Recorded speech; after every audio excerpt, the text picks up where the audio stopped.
Hello students. सो जो आज का हम लोग का टॉपिक है बेसिकली हम लोग यूनिट 5 के बारे में पढ़ने वाले हैं।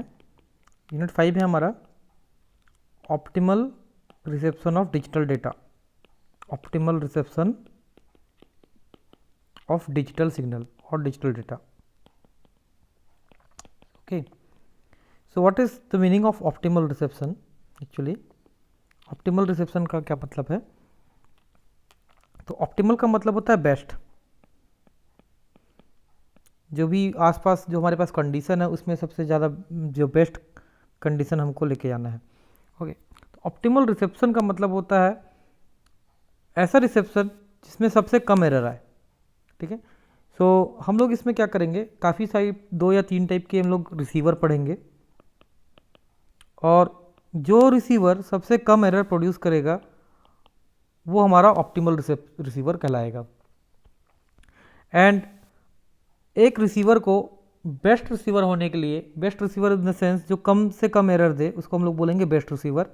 ठीक है, सो ऐसा रिसीवर जो कम से कम एरर दे वो हमारा हो जाएगा ऑप्टिमल रिसीवर, और उस प्रोसेस को बोलेंगे हम लोग ऑप्टिमल रिसेप्शन। और एक रिसीवर को बेस्ट रिसीवर होने के लिए क्या कंडीशन होने चाहिए वो हम लोग इसमें इस यूनिट में पढ़ने वाले हैं। ठीक है, सो कोई रिसीवर बेस्ट रिसीवर कब होगा? जब वो मिनिमम एरर दे। जब कोई रिसीवर मिनिमम एरर प्रोड्यूस करे दैट इज वो बेस्ट रिसीवर कहलाएगा या कि ऑप्टिमम रिसीवर कहलाएगा। तो ये इस यूनिट का मेन जो मोटिव है पढ़ने का वो है कि किस कंडीशन में कोई रिसीवर हमको मिनिमम एरर प्रोड्यूस कर सकता है, तो वो हम लोग इसमें पढ़ने वाले हैं। ना हम लोग बार बार एक चीज़ की बात कर रहे हैं दैट इज़ एरर। तो इन डिजिटल डेटा या डिजिटल सिग्नल में, डिजिटल कम्युनिकेशन के अंदर एरर क्या चीज़ होता है? तो सबसे पहले हम लोग पढ़ेंगे एरर के बारे में कि एरर एक्चुअल में होता क्या है और ये एरर आता कब है। ठीक है, ये एरर कब आता है, कौन से कंडीशन में आता है, और इस एरर को मिनिमम करने के लिए क्या कंडीशन होना चाहिए, ये बेसिकली हम लोग पढ़ने वाले। तो सबसे हम लोग पहले पढ़ते हैं कि एरर क्या होता है। सो इन डिजिटल कम्युनिकेशन जो ट्रांसमीटर रहता है वो या तो बाइनरी 1 सिग्नल भेजता है, बाइनरी 1, ठीक है, या तो बाइनरी 0 सिग्नल सेंड करता है। लेट्स से बाइनरी 1 के लिए मैं एक सिग्नल सेंड करूँ S1 that is plus V volt, और बाइनरी 0 के लिए एक सिग्नल सेंड कर रहा हूँ S2 minus V volt.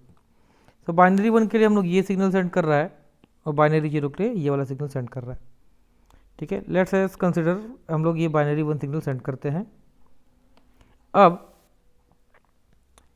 Receiver का काम क्या होता है उसको देखते हैं। जो रिसीवर होता है एक्चुअली में, उस रिसीवर को ये सिग्नल वहाँ पे मिलता है। लेट्स से S1 सिग्नल को मिलेगा। जब मैं बाइनरी 1 सेंड करूँगा दैट मीन्स मैंने S1 सिग्नल सेंड किया, तो रिसीवर को ये S1 सिग्नल मिलता है। अब देखो यहाँ पे होता क्या है कि रिसीवर को बिल्कुल ये आइडिया नहीं होता कि एक्चुअल में ट्रांसमीटर ने कौन सा सिग्नल सेंड किया है, इसने बाइनरी 1 सेंड किया है कि बाइनरी 0 सेंड किया है, ये बिल्कुल भी रिसीवर को पता नहीं होता। तो अब यहाँ पे ये डिसाइड करना कि जो आने वाला सिग्नल है वो बाइनरी 1 है कि बाइनरी 0 है, ये पूरा काम होता है रिसीवर का। रिसीवर जितना अच्छे से डिसाइड कर पाएगा उतना बेस्ट रिसीवर होगा। ठीक है, सो रिसीवर कैसा करता है इसको डिसाइड? रिसीवर के पास एक थ्रेशोल्ड वोल्टेज होता है, एक कट ऑफ वोल्टेज होता है या थ्रेशोल्ड वोल्टेज रहता है। अगर जो कि इनकमिंग सिग्नल, लेट्स से यहाँ पे S1 है मेरा इनकमिंग सिग्नल, अगर मेरा इनकमिंग सिग्नल पॉजिटिव है या अबव द थ्रेशोल्ड वोल्टेज है, सो उस केस में रिसीवर उसको बाइनरी 1 डिसाइड करता है। अगर जो इनकमिंग सिग्नल है अगर वो लेस देन थ्रेशोल्ड वोल्टेज है तो रिसीवर उसको बाइनरी 0 बोलता है। ओके, तो रिसीवर का मेन काम क्या होता है? इनकमिंग सिग्नल को चेक करना कि वो पॉजिटिव, ये उस थ्रेशोल्ड से ऊपर है कि नीचे है। For example let's say threshold voltage 0 volt है। एक स्पेशल केस लेते हैं जिसमें हमारा थ्रेशोल्ड वोल्टेज 0 वोल्ट है। मतलब रिसीवर इनकमिंग सिग्नल को चेक करेगा कि वो 0 से ऊपर है, दैट मीन्स वो पॉजिटिव है, या वो सिग्नल निगेटिव है। अगर पॉजिटिव है तो बाइनरी 1 अगर नेगेटिव है तो बाइनरी 0। ओके, सो ये मेन काम होता है रिसीवर का। मान लीजिए कि हम लोग एक सिग्नल सेंड करते हैं, ट्रांसमीटर ने सेंड किया binary 1, that means S1T signal send किया उसने। अब ये रास्ते में जाते जाते इसमें पड़ गया बीच में नॉइस, ये नॉइस इसमें ऐड हो गया। अब इसने क्या कर दिया, इस पूरे सिग्नल को बना दिया नॉइसी, इस टाइप से। अब रिसीवर ये जो सिग्नल आएगा, ये सिग्नल अब हो जाएगा S1T प्लस नॉइस सिग्नल। पहले केवल S1T सिग्नल आ था, कोई नॉइस नहीं था पहले केस में। अभी ये सिग्नल आ गया S1T प्लस नॉइस सिग्नल। तो देखो इस पर्टिकुलर एक जगह पे नॉइस इतना ज़्यादा आया है कि इसने पॉजिटिव सिग्नल मैंने सेंड किया था ट्रांसमीटर से, लेकिन यहाँ पे नॉइस ने इसको नेगेटिव बना दिया है। अब रिसीवर जब इस पर्टिकुलर टाइम पे यहाँ पे इस सिग्नल को चेक करेगा तो इसको यहाँ पे नेगेटिव सिग्नल मिलेगा। ठीक है, नेगेटिव सिग्नल मिला मतलब रिसीवर इसको बोलेगा बाइनरी 0, तो रिसीवर इसको बाइनरी 0 घोषित कर देगा। सो हुआ क्या, एक्चुअली मैंने सेंड किया था बाइनरी 1 बट रिसीव हुआ मेरे को बाइनरी 0। रिसीवर ने इसको बाइनरी 0 समझ लिया, दैट मीन्स ये पूरी की पूरी रिसीवर की गलती है एक टाइप से। तो ये रिसीवर की रिस्पॉन्सिबिलिटी होती है कि इनकमिंग सिग्नल को, ये इनकमिंग सिग्नल है, इसको वो चेक करे और चेक करके ये डिसाइड करे कि वो बाइनरी 0 है कि बाइनरी 1। इस केस में हमने बाइनरी 1 सेंड किया था बट रिसीवर ने इसको बाइनरी 0 समझ लिया, दैट मीन्स यहाँ पे आ गया एक एरर। ओके, और ये एरर आया रिसीवर की गलती के कारण, क्योंकि रिसीवर इसको आइडेंटिफाई नहीं कर पाया कि ये सिग्नल बाइनरी 1 है कि बाइनरी 0। और ये एरर आया क्यों, क्योंकि इसमें नॉइस ऐड हो गया था। तो इस नॉइस जो हमने सेंड किया ट्रांसमिटेड सिग्नल, उसमें नॉइस ऐड होने के कारण उस नॉइस ने उस पॉजिटिव सिग्नल को नेगेटिव बना दिया था, तो उस नॉइस के कारण एरर आ गया। ठीक है, सो यहाँ पे इसी टाइप से जब हम लोग बाइनरी 0 सेंड करेंगे तो वहाँ भी चांस होगा कि वहाँ पे रिसीवर्स को बाइनरी 1 समझ ले, तो यहाँ पर भी आएगा एरर। ठीक है, फॉर एग्जांपल बाइनरी 0 के लिए मैं सेंड करूँगा S2 signal, that means negative signal. इस सिग्नल में बीच में आ जाएगा नॉइस, और ये नॉइस सिग्नल इस सिग्नल को बना देगा नॉइसी, इस टाइप से। ठीक है, अब जब रिसीवर इसको रिसीव करेगा, लेट से रिसीवर इसको इस पर्टिकुलर टाइम पे रिसीव करता है, तो यहाँ पे ये सिग्नल हो जाएगा पॉजिटिव। तो मैंने सिग्नल तो भेजा था नेगेटिव, रिसीवर ने इसको रिसीव हुआ पॉजिटिव, रिसीवर इसको समझ लिया 1 जबकि मैंने सेंड किया था 0। ठीक है, अब ये नेगेटिव सिग्नल को पॉजिटिव बनाने का काम कौन कर रहा है, ये नॉइस सिग्नल। तो एरर आया बाइनरी 0 को रिसीवर ने समझ लिया बाइनरी 1, तो ये एरर किसके कारण आया, इस नॉइस सिग्नल के कारण। ये नॉइस सिग्नल का एम्पलीट्यूड इतना ज़्यादा था कि इसने नेगेटिव को पॉजिटिव बना दिया।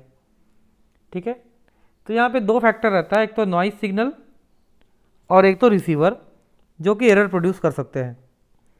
सो हमको बेसिकली इस एरर के आने का चांस कितना है, कितनी प्रोबेबिलिटी इस एरर के आने की, उसको इस यूनिट के अंदर पढ़ना है। तो जो मेन कारण है एरर के आने का, एक मेन कारण है नॉइस। इस नॉइस सिग्नल के कारण ये एरर आ रहा है, क्योंकि हम लोग भेज रहे हैं, अच्छा सिग्नल भेज रहे हैं, ठीक ठाक सा सिग्नल भेज रहे हैं, लेट से बाइनरी 0 के लिए नेगेटिव और बाइनरी 1 के लिए पॉजिटिव, बट ये नॉइस जो है, ये नॉइस सिग्नल इस टाइप से इसमें ऐड हो रहा है कि ये पॉजिटिव सिग्नल को नेगेटिव बना दे रहा है और नेगेटिव सिग्नल को पॉजिटिव बना दे रहा है। ठीक है, सो ओवरऑल हमको नॉइस के बारे में पहले पढ़ना पड़ेगा और फिर उसके बाद हम लोग पढ़ेंगे उस रिसीवर के बारे में। तो आज हम लोग थोड़ा बढ़ते हैं बेसिक्स, कि बेसिक्स क्या होते हैं। सो सबसे पहले पढ़ते हैं नॉइस के बारे में, नॉइस क्या होता है। तो जो भी अनवांटेड सिग्नल रहता है उसको हम लोग बोलते हैं नॉइस। ठीक है, जो डिजिटल कम्युनिकेशन में हम लोग नॉइस पढ़ने वाले हैं वो नॉइस होगी वाइट गॉसियन नॉइस।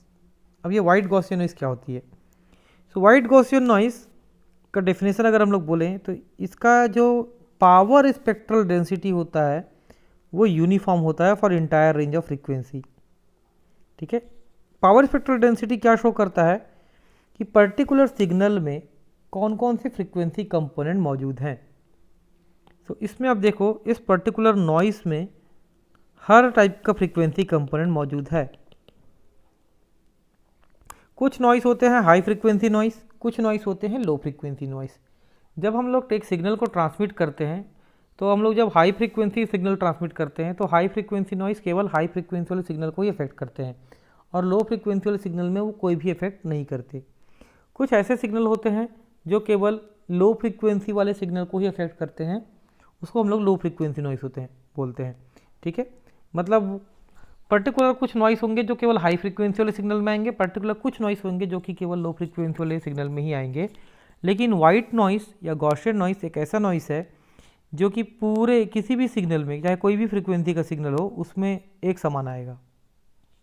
ठीक है, तो ये हर टाइप के सिग्नल में, चाहे लो फ्रीक्वेंसी हो या हाई फ्रीक्वेंसी हो, ये हर फ्रीक्वेंसी में एक समान एरर प्रोड्यूस करेगा, एक समान पावर ऐड करेगा या सब्ट्रैक्ट करेगा जो भी, बट ये जो पावर ऐड या सब्ट्रैक्ट करेगा सारी फ्रीक्वेंसी में वो एक समान होगा, इसलिए इसको बोलते हैं वाइट नॉइस। ठीक है, तो वाइट बोलने का कारण क्या है कि this noise affect all the frequency in equal proportion, सभी फ्रीक्वेंसी को माइनस इन्फिनिटी से लेकर प्लस इन्फिनिटी तक सारी फ्रीक्वेंसी को सेम अमाउंट से अफेक्ट करेगा, इसलिए इसको बोलते हैं white noise. It is similar to white light which is present in all visible spectrum, इसलिए इसको वाइट नॉइस बोलते हैं with analogy white light. Gaussian क्यों बोला जाता है इसको? गॉसियन इसलिए बोलते हैं कि जिसका प्रोबेबिलिटी डेंसिटी फंक्शन होता है वो गॉसियन होता है, इस टाइप का। और इसका प्रोबेबिलिटी डेंसिटी फंक्शन को हम लोग शो करते हैं ऐसे, और उसका इक्वेशन होता है ये, where sigma is standard deviation, sigma square is the variance. ठीक है, अब हम लोग एक डेरिवेशन करते हैं कि अगर मैं एक नॉइस सिग्नल को किसी इंटीग्रेटर से पास करूंगा तो आउटपुट नॉइस पावर कितना आएगा, ये हम लोग एक डेरिवेशन करते हैं। लेट अस कंसीडर कि we have a noise, Gaussian noise, white noise input में है, जिसका इनपुट पावर स्पेक्ट्रल डेंसिटी है, इनपुट पावर स्पेक्ट्रल डेंसिटी है η/2।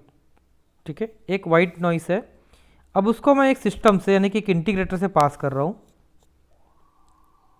तो आउटपुट में मेरे को इतना नॉइस मिल रहा है, that is output noise N naught T, and N naught T will be equal to 1/RC 0 से t integration N of T D T, यही होगा। This is output, this is input, input में noise है N of T, output में noise है N O of T, 1/RC 0 से t integration. 1/RC को लिख सकता हूँ मैं, RC को लिख सकता हूँ टॉ, तो ये हो जाएगा 1/τ 0 से t N of T D T, तो ये होगा आउटपुट नॉइस सिग्नल।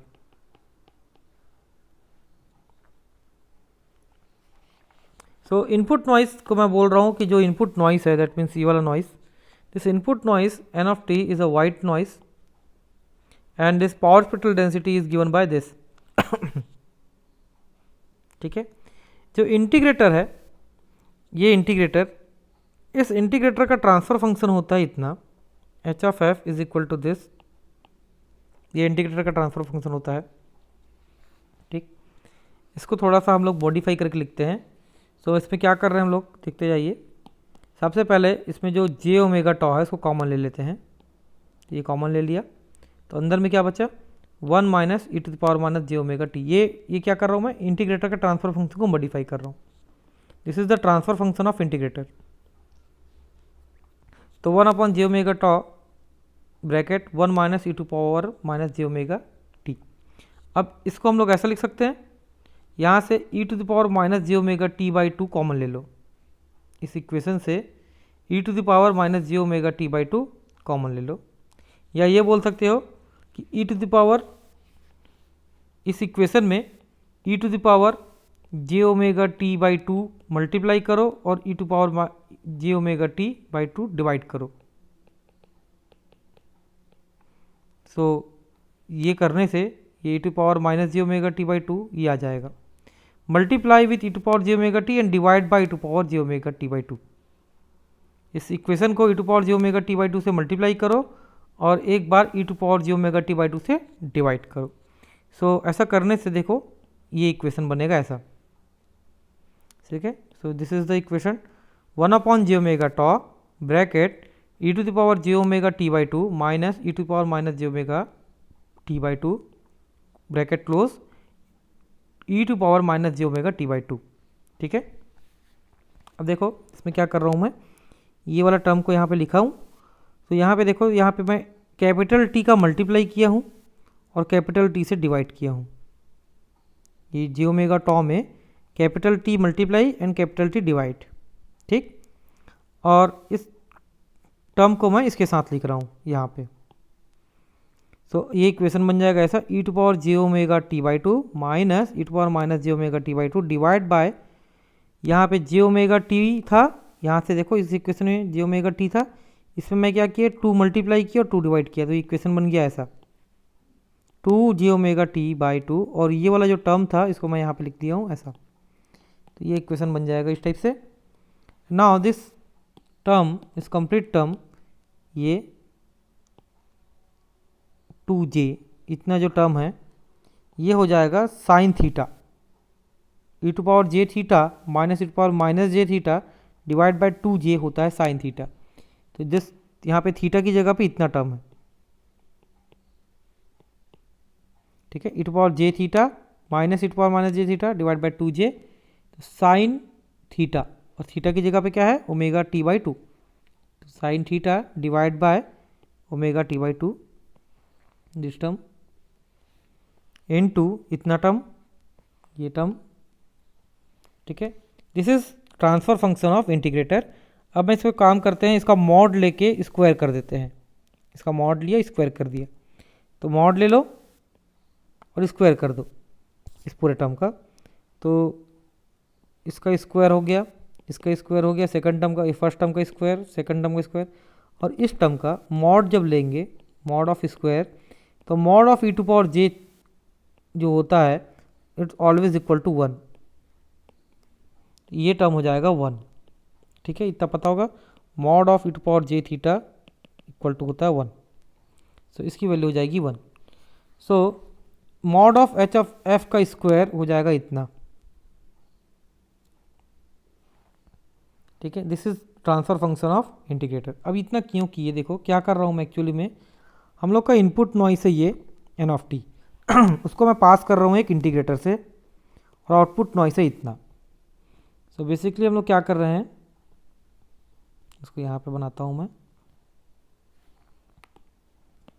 मेरे पास एक नॉइस सिग्नल था n(t) जिसका इनपुट पावर स्पेक्ट्रल डेंसिटी था η/2।